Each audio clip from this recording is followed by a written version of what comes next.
Ada banyak mayat menodai fasilitas dengan total sekitar 20. Pembantaian mereka telah terjadi dalam hitungan detik meskipun mereka memiliki baju besi canggih dan persenjataan berat. Pembunuh mereka memegang pedang kuno yang entah bagaimana keluar dari udara tipis, memandang mereka dengan jijik. Lawan yang lemah dan tidak layak. Dia bernafas dengan berat, tubuhnya dipenuhi banyak luka tembak yang menusuk paru-parunya. Itu cukup untuk membunuh pria normal 10 kali lipat, tapi bukan dia. Dia adalah pejuang terhebat, mesin pembunuh yang sempurna. Dia perlu mencari musuh yang lebih cocok dengan keterampilan bertarungnya yang legendaris. Dia melarikan diri dari kamar ke lorong penghubung, di mana pintu baja raksasa dibanting yang menutup di belakangnya. Di ujung lain ruangan, pintu lain melakukan hal yang sama. Dia menertawakan pikiran seseorang yang mengira dia bisa terperangkap dengan mudah dan diserbu ke arahnya. Tapi kemudian, katup besar mulai terbuka di sekelilingnya. Arus air laut yang membeku mulai mengalir masuk, memenuhi ruangan dan menenggelamkannya sebelum dia bisa mencapai pintu. Prajurit itu berjuang untuk bernafas dan dia bisa menahannya jauh lebih lama daripada yang bisa dilakukan oleh manusia manapun, terutama mengingat keadaan paru-parunya, tapi air selalu menang. Dia segera mengembuskan nafas terakhirnya dan melayang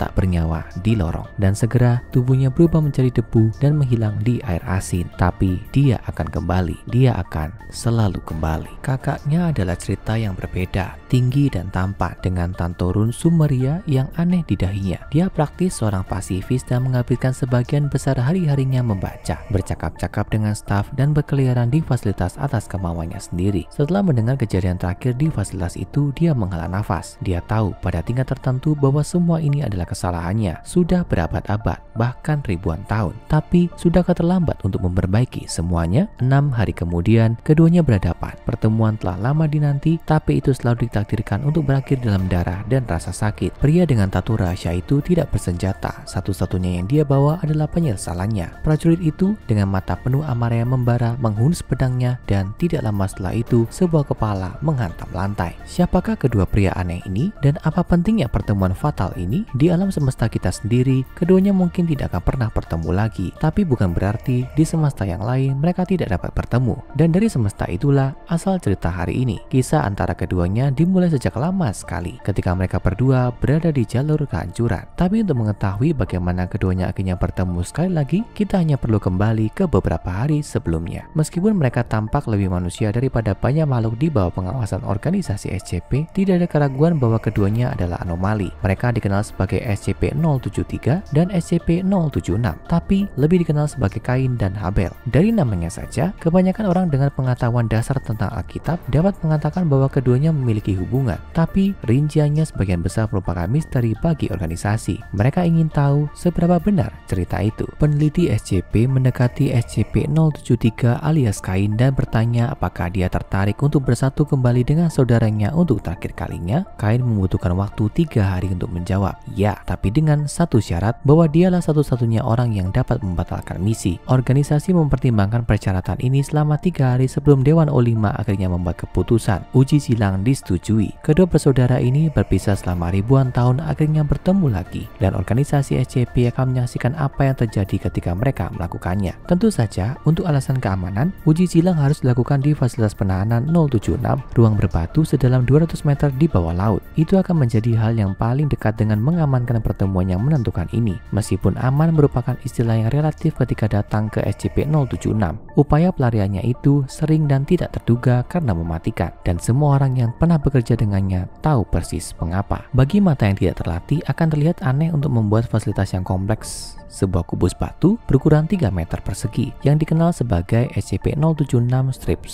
Tapi kubus itu bukanlah yang dikunci di sini. Bahaya sebenarnya berasal dari jenazah yang disimpan di dalamnya, yang dikenal sebagai SCP-076-2, tapi lebih dikenal dengan sebutan Habel. Dia adalah pria kurus berkulit zaitun yang tampaknya berusia akhir 20-an, tapi ciri fisiknya yang paling khas adalah fakta bahwa dia ada dalam jaringan rumit atau misterius dan okultisme. Sebagian besar berwajah cemberut dan jahat, mirip dengan yang ditemukan di anggota Yakuza. Kapanpun mayat Habel hidup kembali seperti yang dilakukannya secara acak, semua orang di sekitarnya akan berada dalam bahaya yang mengerikan. Dia mampu menarik senjata tajam keluar dari celah dimensi miniatur yang muncul di sekitarnya. Meskipun dia melakukan ini dengan sangat cepat sehingga seolah-olah senjata tersebut muncul di tangannya. Terlepas dari upaya yang semakin kompleks untuk menahannya, Habel telah mampu menembus penahanan dan melakukan amukan brutal beberapa kali, menewaskan sejumlah anggota organisasi dalam prosesnya. Habel memiliki kekuatan, kecepatan, dan daya tahan super. Selama kelolosan tahanan sebelumnya, dia mampu menghindari peluru dari senapan mesin kaliber 50. Dia merobek pintu baja yang diperkuat, dia bahkan menepis peluru dari kedua pistol dan senapan serbu ke udara dengan baja tulangan panjang. Hanya membunuhnya yang benar-benar dapat mengakhiri salah satu amukan ini, dan organisasi harus berusaha keras untuk melakukan hal ini selama kelolosan tahanan di masa lalu. Dia ditenggelamkan, disesak nafaskan, dihancurkan, dibakar sampai mati dengan granit terbit yang langsung dimasukkan ke dalam rongga dadanya, dan bahkan dihancurkan oleh aktivasi hulu ledak nuklir di fasilitas tersebut. Ini mungkin tampak berlebihan, tapi jika Habel berhasil masuk ke pusat populasi, kematian korban akan sesuai dengan proporsi yang alkitabiah. Bahkan kematian tidak dapat menahannya untuk waktu yang lama. Tubuhnya akan membusuk dengan cepat dan muncul kembali dengan utuh dalam SCP-076-1. Tidak ada yang tahu kapan dia akan bangun kembali, dan periode ketidakaktifannya dapat berkisar dari jam ke tahun. Karena itu, dia harus terus-menerus diawasi oleh para penjaga yang sangat mahir dalam pertempuran jarak dekat, selalu siap berhadapan langsung dengan petarung jarak dekat paling berbahaya dalam sejarah. Dia adalah pembunuh yang mahir sehingga pernah ada proyek yang bertujuan mempersenjatai Habel, tapi ini ternyata menjadi kegagalan yang menghancurkan bagi organisasi. Ketika mereka kehabisan misi, Habel yang haus darah menyebabkannya mengarahkan pedang ke sekutunya tanpa penyesalan, membunuh mereka dengan kejam yang sama seperti yang dia lakukan pada musuh yang ditugaskan padanya. Menariknya, Habel tampaknya memiliki rasa hormat yang unik. Dia menghormati kombatan yang mampu memberinya tantangan nyata, dan bahkan telah menyatakan perhatiannya terhadap penjaga yang dia anggap sebagai musuh yang terhormat. Tapi jangan tertipu, tidak ada alasan dengan Habel, baik kamu membunuhnya atau dia membunuhmu, dan percayalah, dia jauh lebih baik daripadamu.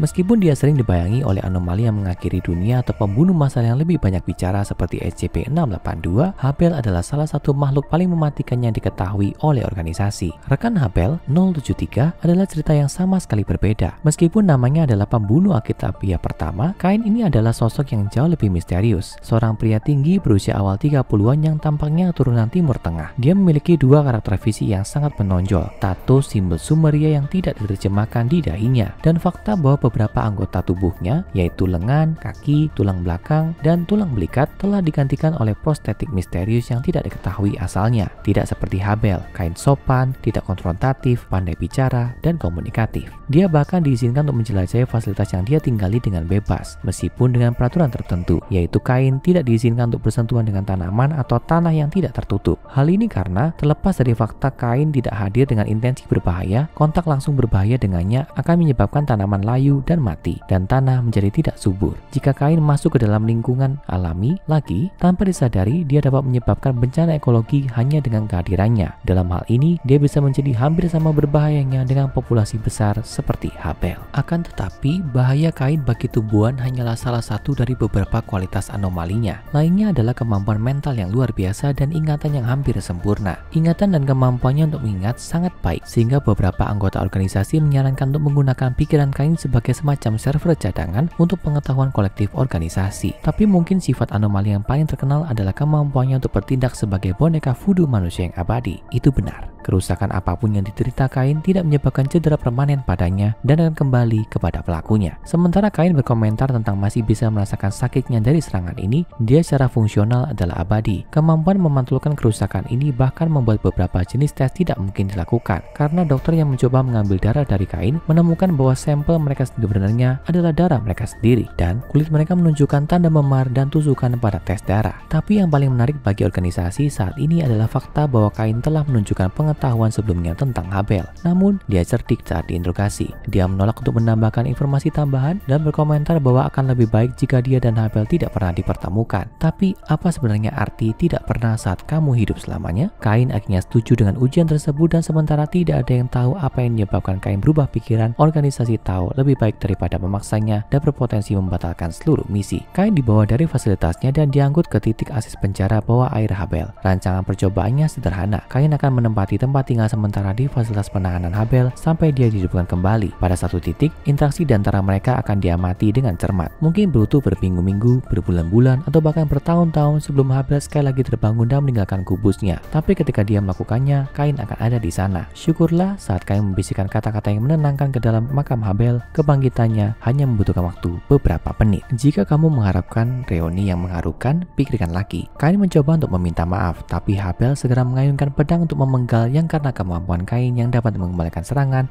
menyebabkan dia malah malah memotong kepalanya sendiri. Kain tetap berada di sisi Habel saat dia beregenerasi dan segera setelahnya Habel segera mencoba membunuh Kain lagi. Hal itu berlangsung seperti ini lagi dan lagi dan lagi. Itu adalah proses yang sulit dan akhirnya bahkan Habel mulai bosan. Duo itu jatuh ke pelukan yang penuh air mata. Habel bertanya pada saudaranya mengapa dia membunuhnya waktu dulu, dan Kain meminta maaf, mengatakan itu adalah tindakan pria muda yang bodoh. Pada saat itu, keduanya akhirnya berdamai, dan setelah memenuhi kesepakatan dengan pencipta mereka, keduanya akhirnya hancur menjadi debu. Perdamaian pada akhirnya. Seperti yang kami katakan, ini tidak terjadi pada Kain dan Habel di alam semesta kita. Tapi ketika alam semesta lebih banyak daripada butiran pasir di gurun yang tak berujung, hal seperti itu memang telah terjadi di suatu tempat di luar sana. Mungkin di alam semesta yang lebih ramah daripada kita sendiri. Kami hanya dapat berharap bahwa Kain dan Habel kami suatu hari nanti dapat bertemu dan menemukan resolusi yang sama. Tapi hingga saat itu, saudara-saudara ini akan tetap menjadi salah satu dari dua paling berbahaya dan menarik dalam katalog organisasi. Sekarang tonton SCP-087 Tangga dan SCP-1730 Apa yang terjadi di lokasi 13 untuk lebih banyak misteri aneh dan tragis dari arsip organisasi SCP.